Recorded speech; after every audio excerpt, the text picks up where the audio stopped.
Luther King Jr. is perhaps best remembered for his work in the South. But did you know the civil rights leader actually lived here in Chicago for a brief time? In fact, it was on this day in 1966 that Dr. King moved into a North Lawndale apartment.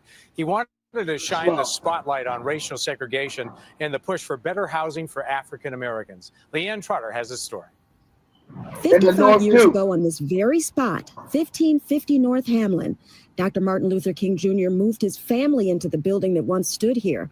They lived there for several months. Dr. King came to Chicago in 1966 to basically protest slum housing. To make this beautiful city that sits on the banks of Lake Michigan, the beautiful city of brotherhood that it is called to be. For many months, Dr. King had been working with local civil rights leaders to help promote the Chicago Freedom Movement.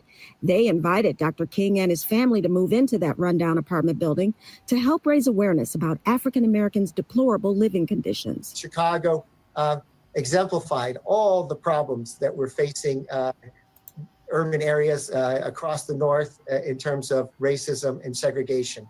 Chicago was arguably the most segregated city in the country at that time. Professor James Ralph is